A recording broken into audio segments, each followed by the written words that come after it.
We here at the Sports History Network proudly partner with 26 podcasts, all revolving around the history of sports.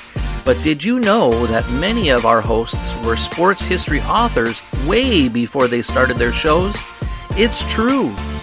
We've got Joe Ziemba, host of When Football Was Football, Joe Zagurski, host of Pro Football in the 1970s, Mark Morthier, host of Yesterday's Sports, Tommy Phillips, host of Lombardi Memories, and Scott Adamson, co-host of From the 55-Yard Line.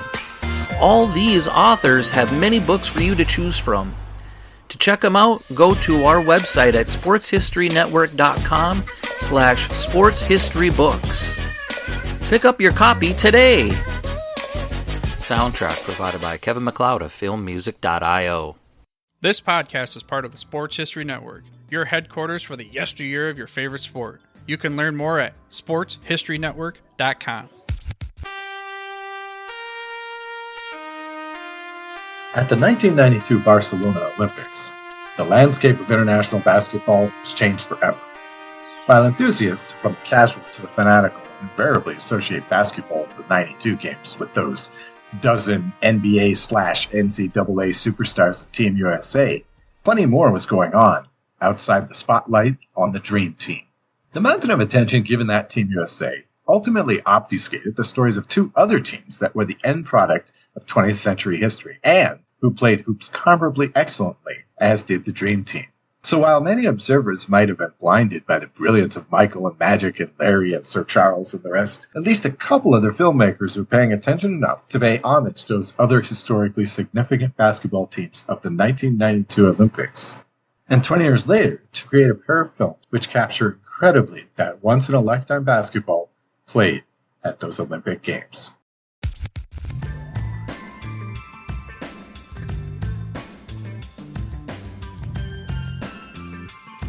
My name is Oz Davis, and this is Truly the GOATS, sports history as told through its superstars.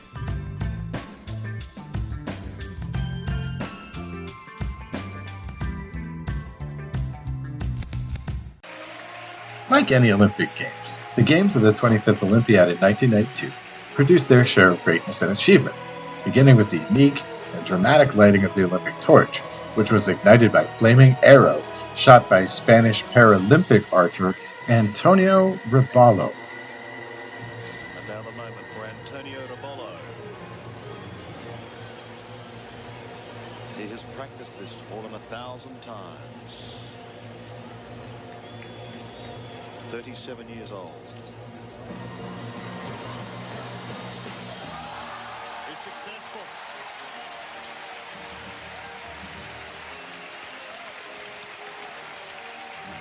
As for the games themselves, Vitaly Sherbo of Belarus won 6 gold medals in gymnastics, setting an individual record. Kristina Egerszegi of Hungary won 3 gold medals in swimming, and her national team's 30 medals made the country #1 overall in medals per capita. Former dominant force of weightlifting Vasily Alexiev returned in a coaching capacity and led the united team of former Soviet republics to 5 golds, 4 silvers, and a bronze over the 10 weight classes. The nearest team in medal count was Bulgaria, with 4. Baseball debuted as an Olympic sport, with Cuba, Taiwan, and Japan winning medals in what was once America's pastime. Fu Mingjia of China won a gold medal in diving at the age of 13, and Jennifer Capriati of the US won gold in women's singles tennis at the age of 16. Suzy Susanti and Alan Budi Kusuma in the women's and men's badminton singles became the first ever gold medal winners for Indonesia. Similarly, Yael Arad and Orish Maida became the first ever female and male medal winners for Israel, both in judo. And in terms of the competing nations themselves, the Games of the 25th Olympiad reflected clearly the geopolitical changes that had rocked Europe and the world since the 24th. For the 1992 Olympics, post-apartheid South Africa competed for the first time since 1960, with President Nelson Mandela in attendance, no less. Team Germany was unified, certainly much to the chagrin of their competitors, after competing as separate West and East German teams since 1956. Gone was Yugoslavia, winners of 14 medals in 1988 games, including the gold in water polo and silvers in men's and women's basketball. Instead, Slovenia, Bosnia-Herzegovina, and Croatia field independent teams. And most significantly, Team USSR, who'd taken a ridiculous 132 medals, still a record, at the 1988 Olympic Games, was no more. Latvia, Estonia, and Lithuania fielded independent teams, while the remaining 12 Soviet republics formed the unified team. But without a doubt, the collective imagination at that Olympics was captured by the Dream Team, itself an entity that would have been impossible prior to the International Olympic Committee's decision to open the Games to professional athletes. In a sense, the 1992 men's basketball competition was perhaps most representative of geopolitical change among the Olympic sports. Team USA's supremacy was akin to the coming wave of America-fueled neoliberalism about to wash over Europe and the Asian Pacific. Meanwhile, the second and third place finishers of Croatia and Lithuania boasted 6 current or future NBA players combined, representative of the internationally flavored league to come. In 1991, 23 foreign-born players were listed on NBA rosters. By 2000, this had jumped to 57. By 2007, this was up to 109, a 374% increase over 5 Olympiads. On this episode of Truly the Goats, we're taking a slightly different tack. While a future episode may yet focus on the phenomenon of the one and only Dream Team, this time I'm borrowing from another of my co-produced podcasts, Game Film. Because if you can't steal from yourself, who can you steal from? What follows are reviews of 3 documentaries, which together make one excellent trilogy on basketball at the 1992 Olympic Games. The greatest team ever put together. It was groundbreaking, certainly. It's pretty amazing. It is hard to imagine. It's been 20 years. In my mind, I was hoping and thinking they would not ask me to participate. It was a no-brainer for me. I was in from day one. Then I looked at it and said, wow, how often do you get the chance to play against and play with these guys? You can't get too close to Michael, it's a foul. I was in heaven from the moment I stepped on the floor with those guys. They called them the big guns. I didn't feel like that I deserved to be there. I truly wasn't going to tell them that. If we lose, it's going to be like the biggest upset in sports history. Chuck did an outstanding job. As a coach, he's in a no-win situation. If you win, you're not going to get any credit. If you lose, all the wrath is going to fall right on top of your head. They brought in these college kids, and they came in and kicked our butts. I think that right there woke us up. I didn't select anybody, okay? So if you wasn't chosen, shut the hell up. I don't think we wanted to be on the team if he was on the team. We're enemies. That first couple days of practice, the tone was set that, hey, these practices are going to be wars. Oh, don't be cheating on me. Karl Malone jumps up like this. Barkley just dunked on him so hard. It was just an unbelievable play. Our practice was better than the games. Michael Jordan called quiet out and went at him. Tell him, this is what I'm going to do to you. Fall away jumper, good. What did I tell you? You're in there with the best. You better bring your game right now. So then I came down. I had to get mine in. Charles, how you like that ass kicking we gave you? No.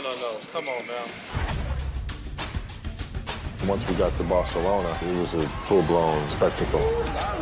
People perceived us as being superheroes. I had to enjoy the Olympic experience. This team affected people in such a way that I've never seen ever. What we did would go down in history as one of the biggest things that ever happened and won't ever be duplicated.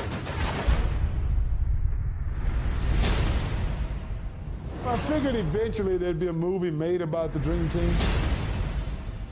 To say that the Spartanly titled NBA TV-produced work, The Dream Team, is loaded with awesome basketball highlights would be understatement. To say that the editing is slick and production value is high would be cliche. But whoa, do those statements make for a neat encapsulation of what the Dream Team has to offer.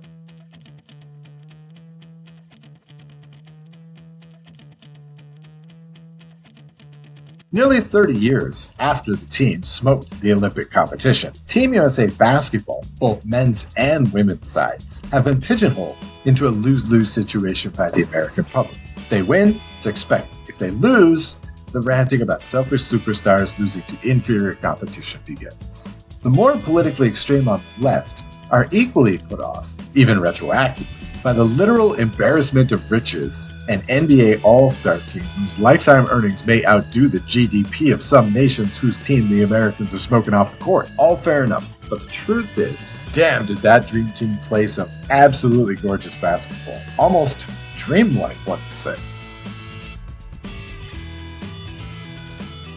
The NBA TV documentary The Dream Team is the league's attempt to capture the ephemera of what was, for a couple of weeks in the summer of 1992, the sports version of Beatlemania. In this respect, it's no surprise at all that the film often feels rushed at under 70 minutes. I mean, how can one capture everything the international public could possibly want to know about these 12 players and their coach Chuck Daly in that amount of time? The plus side to the short running time is that not 1 second of film is wasted. There's enough fresh material to please the most ardent students of basketball history, and deeper dives into certain aspects of the Dream Team mythology, such as the decision to exclude Detroit Pistons bad boy Isaiah Thomas from the roster. And again, the basketball. The selling point of this documentary for NBA TV on its release in 2016 was the promise of footage from certain closed-door scrimmages. Time is given to the famous lost the dreams took to a select team of college players led by Chris Webber and Bobby Hurley, as well as the thumping they doled out the following day. We also get some, not nearly enough, mind you, of the famed greatest basketball game ever played, pitting MJ, Bird, Scottie Pippen, Patrick Ewing, and Chris Mullin against Magic, Barkley, Stockton and Malone, and David Robinson. Talk about wanting more. Do you think the NBA will release the rest of that footage in 2022, the team's 30th anniversary? If nothing else, NBA TV's The Dream Team may be definitive proof that one can never have too much of a good thing. We'll get back to the Truly the Goats podcast in just a moment. But first, I'd like to take a minute to tell you about quite possibly the greatest website of all time, newspapers.com. If you're listening to this podcast, or any of them at the Sports History Network, you're probably into sports history. And you probably also know that for learning about anything prior to, say, 1990 online, the typical search engines like are nearly completely useless. But then there's newspapers.com. Newspapers.com gives you access to over 640 million pages worth of news from North America, Britain, Ireland, and more, dating from 1798 to last week. Do up a search for Super Bowl I, the 36th Berlin Olympics, Wayne Gretzky's first game, whatever. Newspapers.com takes you there with historical flavor that search engines like just don't give you. And now, get a free 1-week subscription to newspapers.com by visiting sportshistorynetwork.com/newspapers. With a paid subscription, you'll also be helping to support the production of this podcast and other Sports History Network shows. That's sportshistorynetwork.com/newspapers. Newspapers.com. Way better for searches than you know what I'm talking about.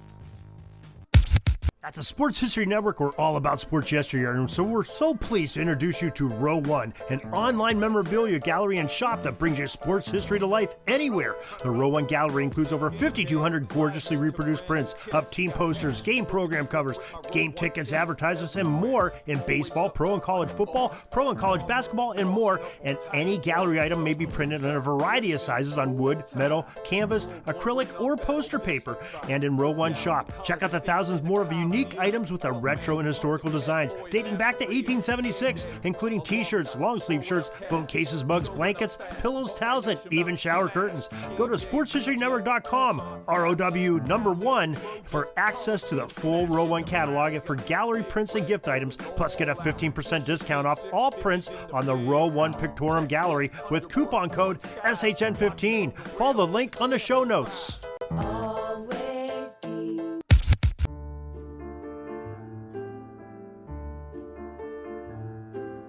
20 years ago, I was part of one of the best basketball teams in history, the Yugoslavia national team. You may remember us. Me, Toni Kukoc, Dražen Petrovic. Breakaway, Petrovic. Oh, what a pass! What a pass! In 1988, we won the silver medal at the Olympics. 2 years later, we won gold at the World Championships, ahead of Soviets and Americans. In the summer of 1989, I was drafted by NBA's Los Angeles Lakers. Dražen had been drafted by Portland. 4-3, got it! Ivac fumbled it, recovered, and hit! We were two young guys from small town in Yugoslavia coming to play with Magic Johnson, Larry Bird, and Michael Jordan. This is as good as being home, he's saying. Unfortunately, it all would come crashing down. There could be a full-fledged civil war in Yugoslavia with significant bloodshed and significant loss of life. I used to be very close with Vlade Divac, and we used to talk almost every second day, but right now...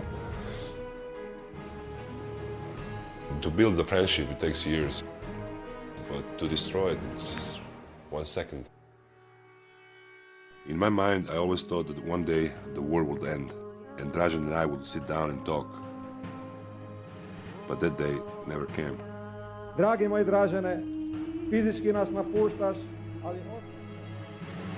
I figured now it was time to find out what happened. Find out what happened to my team, to my friends, to my brothers.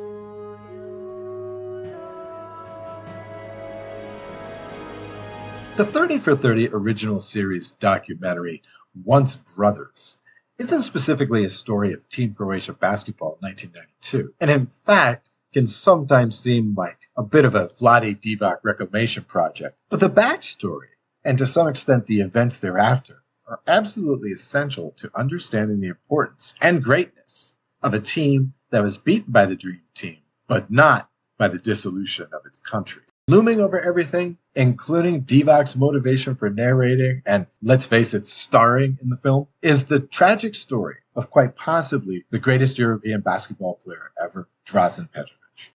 The film begins with a clip of the man they called in Europe the basketball Mozart. You've had a lot on your mind this season with all the conflict going on in Yugoslavia. Has that been difficult for you? Yeah, it's been real difficult. I mean, civil war in Croatia, and you got to stay tough and do your job here and play the basketball and be on the phone every day to see, your friends, how they're doing, and my family is still over there. Are you close with any of the other Yugoslavian players in the league? I used to be very close with the Vlade Divac, and we used to talk almost every second day, but right now I saw him a couple of weeks when we played in LA. We talked for quite a while, and that's it. Whereas the Dream Team's major difficulties lay primarily in managing egos and avoiding the admiring throngs of fans, Team Croatia was closer to a living geopolitical statement in the midst of bloody internal conflict. The country formerly known as Yugoslavia as an entity had effectively dissolved with the crumbling communist power structures. And by 1991, Croatia was at war with Serbia, a war which would divide the team both figuratively and literally.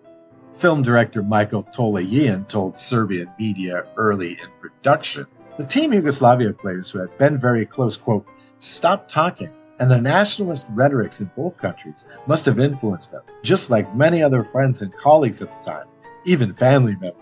All nationalism and rhetoric aside, formation of Team Croatia was a way for the new country, recognized by the European Union and United Nations just 6.5 months before the Olympics opening ceremonies, to use basketball to carve out its place in the international consciousness. And carve Team Croatia did. They're not quite the dominant force who'd won the 1988 FIBA World Championship, who'd taken silver at the 1988 Olympics, and who'd won the 1989 Eurobasket tournament as Yugoslavia. The roster did not include the Serbians Divac and Žarko Paspaljan, but still boasted players like Petrovic, Toni Kukoc, Dino Radja, and Velimir Perisovic. And in Barcelona in 1992, it was enough for most of the world. As it so happens, Croatia went 6-0 in all games not involving the USA, winning by an average of 15 points per game.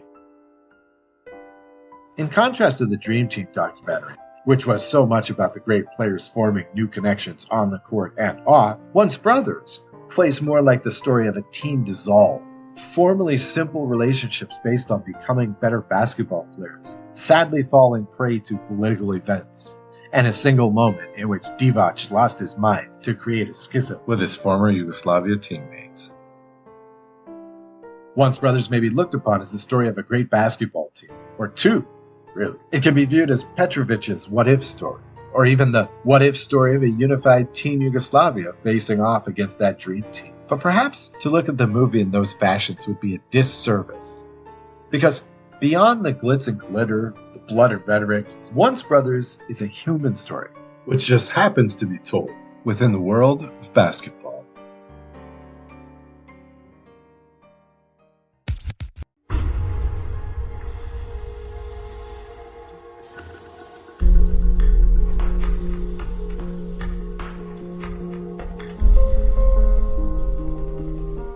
Imagine having to compete for another country, knowing that since 1940, the Russians have occupied and destroyed every bit of hope. Lithuania's push toward freedom was as essential as the push against the Berlin Wall. The independence flag is flying all over Lithuania. The 1992 opening ceremony at Barcelona is one of the cosmic turning points of the 20th century.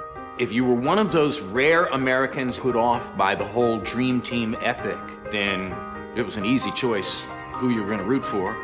All of a sudden, Lithuania is sitting there with their independence, a nation that's completely bankrupt. One of the local beat writers over the Bay Area wrote a little story that was read by the Grateful Dead.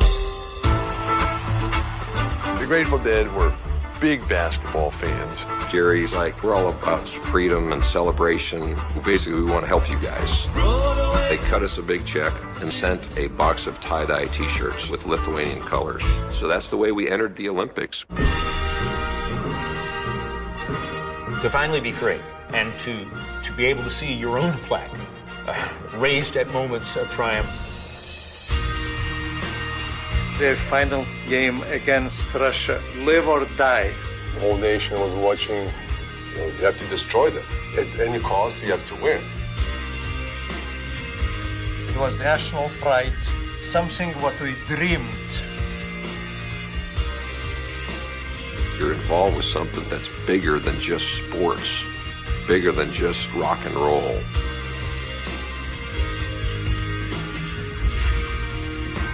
Freedom. Let's go. In Lithuania, it was a different kind of dream. It was the dream of a nation.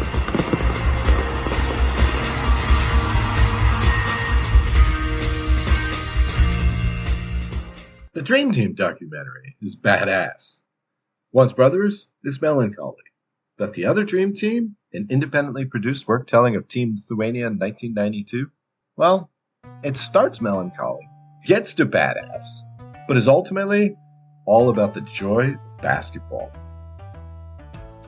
As in Once Brothers, the other Dream Team traces the roots of Team Lithuania 1992 back to the pre-World War II period, just prior to the subsumation of the country by the Soviet Union. For decades thereafter, we are reminded, the internationally feared Team USSR basketball usually featured superstar Lithuanians. This culminated in the Soviet team of 1988, the team that beat Team USA without need of referee assistance, and thus changed Olympic basketball forever, with 4 starters from Lithuania. And from those 1988 games, the other Dream Team, just like the Soviet Union itself, jackknifes into surreality at lightning speed. Sarunas Marčiulaitis debuts in the NBA with the Golden State Warriors. Lithuania declares independence. Citizens beat back a subsequent military occupancy by the Soviets. The country is recognized as a full-fledged country by the UN, but the new nation is born strapped for cash. Marčiulaitis gets an idea, which he takes to Warriors assistant Donnie Nelson, who connects Sarunas with the Bay Area hippie mainstay The Grateful Dead, because of course he did. And the rest, as they say, is sports history. fun, optimistic, inspirational sports history that dazzles the eye. Jim Lampley and Bill Walton are also on hand, though the connections to the Warriors or Lithuania is pretty minimal. Lampley was a commentator for NBC in Barcelona for those Olympics, and Walton may have been to a Grateful Dead concert like once or twice, but let's face it, these two are mostly cheerleaders for the Team Lithuania cause, infectiously exhorting us to enjoy these tie-dyed ballers. Until that bronze medal game against a unified team, of course. Now that was serious. And since the other Dream Team has masterfully framed 50 years of history as a lead-up to this 40 minutes of basketball, the documentary delivers with a denouement that's as good as anything scripted. Director Marius Markovicius and his production team deserve no end of credit for bringing this amazing bit of basketball lore to the screen, thus preserving a story that otherwise might have been forever forgotten. I come back to this informal trilogy of mine every few years, usually around the time of the Olympics or the Eurobasket tournament, and I highly recommend watching 3 as such, particularly if you've never seen one or more of the set. It's not necessary to watch the films in order, podium finish, or any special order, come to think of it, but the combined experience of these 3 documentaries makes for a sum total much, much greater than the parts. See, particularly in the US, it's all too easy to view basketball at the 1992 Olympics as all about the Dream Team, and to view that Team USA's 14-game run as a fixed point in time, as an interesting confluence of events notable primarily as the first of its kind. But sports history geeks like me know that this viewpoint just ain't so. And watching the Dream Team, Once Brothers, and the other Dream Team in short order reveals the deeper significance of those Barcelona Olympic Games played a generation ago. Certain motifs run through the 3 films, unifying them in theme. There's the influence the Dream Team wrought worldwide, of course, but as important was the affirmation in Lithuania that the country's profound love for basketball was utterly justifiable. Much of the other Dream Team is devoted to the NBA debut of Jonas Valanciunas, a storyline that seems superfluous until we are reminded that he was born in 1992 and grew up never knowing a world in which his countrymen played for Russia. There are also stories of willpower. Lithuania, Croatia, and the USA all entered the 1992 games with a sense of imperative to reclaim national identity. Lithuania sought to put itself back on the map and to reveal that it was they, not the Russians, who had been giving the world nightmares since at least 1972. Croatia played for hope, stripped of teammates who had been cast aside essentially overnight as politicians pushed the polemics of genocidal war.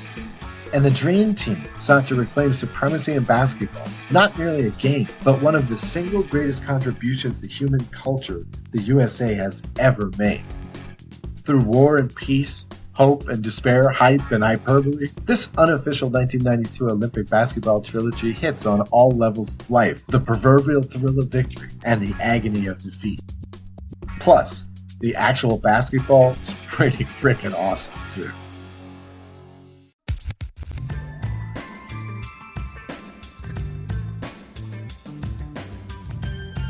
This has been Truly the Goats, a Sports History Network podcast. To find us online, visit trulythegoats.com. On Twitter and Facebook, we're at trulythegoats. For more like-minded shows, be sure to check out sportshistorynetwork.com. Like the man says, it's your headquarters for the yesteryear of your favorite sport. For anyone interested in watching the movies featured in this episode, The Dream Team is available via the NBA TV platforms. Once Brothers, part of ESPN's 30 for 30 series, may be seen through ESPN Plus platforms. Finally, the other Dream Team may be rented through Amazon Prime, Google Play, or YouTube TV. The Truly the Goats theme song is Fun on Street, greatest remix of all time, and is produced by David Liso of Dynamo Stairs. Music in this episode includes Sport Break and Dream Team by Serge Quadrado, both used through free use agreement via freemusicarchive.org. Requiem by Wolfgang Amadeus Mozart and arranged by Ferenc Liszt for piano, available for free download at museopen.com. row1.org. And Dark Star, the Kaleidoscope Jukebox Rebuild, used with permission of Kaleidoscope Jukebox Music. This is Oz Davis for Truly the Goats and the Sports History Network saying, see you in Paris, and always keep perspective.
At the Sports History Network, we're all about sports yesteryear, and so we're so pleased to introduce you to Row One, an online memorabilia gallery and shop that brings you sports history to life anywhere. The Row One gallery includes over 5,200 gorgeously reproduced prints of team posters, game program covers, game tickets, advertisements, and more in baseball, pro and college football, pro and college basketball, and more. And any gallery item may be printed in a variety of sizes on wood, metal, canvas, acrylic, or poster paper. And in Row One shop, check out the thousands more of unique items with the retro and historical designs dating back to 1876, including t-shirts, long sleeve shirts, phone cases, mugs, blankets, pillows, towels, and even shower curtains. Go to sportshistorynetwork.com, ROW1, for access to the full Row One catalog and for gallery prints and gift items, plus get a 15% discount off all prints on the Row One Pictorum Gallery with coupon code SHN15. Follow the link on the show notes.